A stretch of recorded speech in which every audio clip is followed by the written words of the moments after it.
Hello বন্ধুরা, আজকে চলে এসেছি আর একটা নতুন রেসিপি নিয়ে। তো আজকে এই রেসিপিটা তোমাদের কেমন লাগলো অবশ্যই আমাকে সেটা কমেন্ট করে জানিও। তো আজকে এই রেসিপিটার নাম হলো চিকেন মাখানি বটি মশালা। তো আজকে এই রেসিপিটা আমি কিভাবে করছি সেটাই তোমাদের সঙ্গে শেয়ার করলাম। তো দেখতে থাকো পুরো ভিডিওটা। প্রথমেই গ্যাসের মধ্যে একটা কড়াই নিয়ে নিয়েছি, তারপর দিয়ে দিলাম কিছুটা তেল। এবার তেলটা গরম হওয়ার সাথে সাথে আমি কয়েকটা আলু টুকরো করে কেটে রেখেছিলাম, তো সেই আলুগুলো আমি দিয়ে দিলাম। এবার তোমরা চাইলে এর মধ্যে আলু দিতেও পারো, আবার নাও দিতে পারো। আমার যেহেতু একটু মাংসের মধ্যে আলুটা ভালো লাগে, তাই জন্য আমি একটু আলু অ্যাড করেছি। আলুগুলো আমি একটু ভালো করে ভেজে নিয়েছি। এরপর আমি দিয়ে দেবো ওই তেলের মধ্যেই চিকেনটা। এবার ওই চিকেনটার মধ্যেই সামান্য পরিমাণ গোটা জিরে দিয়ে আমি এপিট ওপিট করে ভালো করে ভেজে নেব।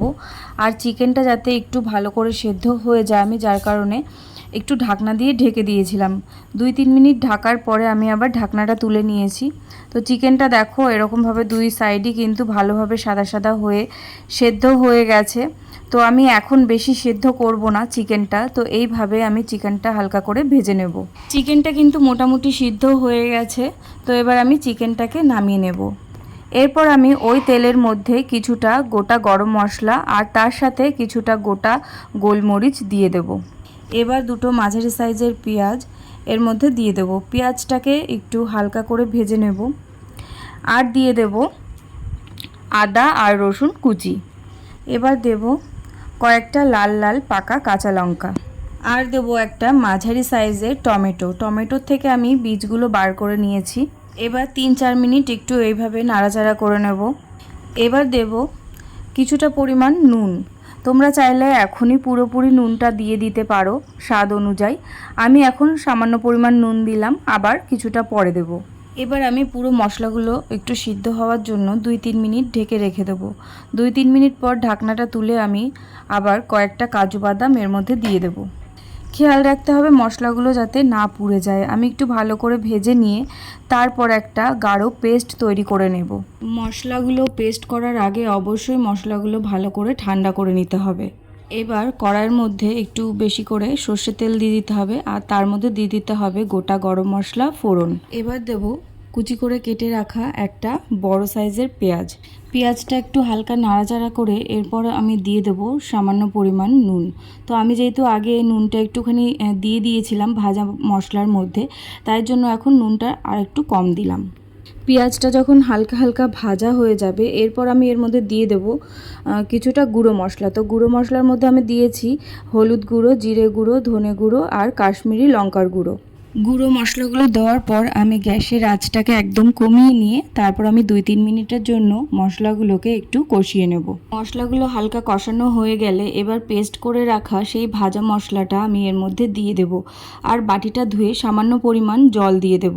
এই মশলাটা কিন্তু হালকা আঁচেই কষাতে হবে। মশলাটা কিন্তু অনেকটাই কষানো হয়ে গেছে। এবার আমি এর মধ্যে দিয়ে দেব ভেজে রাখা আলুগুলো দেওয়ার পর এবার আমি আগের থেকে ভেজে রাখা মাংসগুলো এর মধ্যে দিয়ে দেব।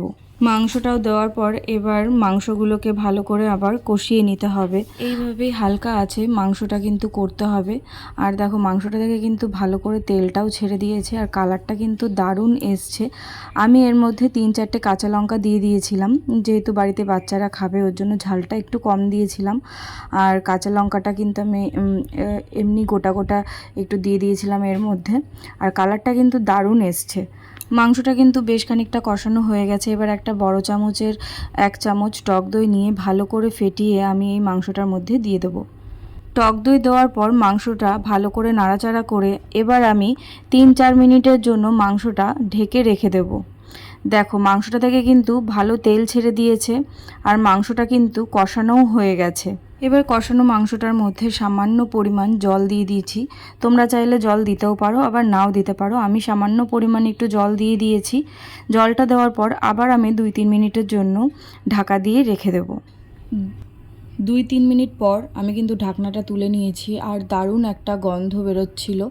আর আমার কিন্তু মাংস রান্নাটা হয়ে গেছে। এবার 1/2 চামচ আমি বাটার দিয়ে আবার কিছুটা নাড়াচাড়া করে আমি এবার গ্যাসটা বন্ধ করে ঢেকে রেখে দেবো।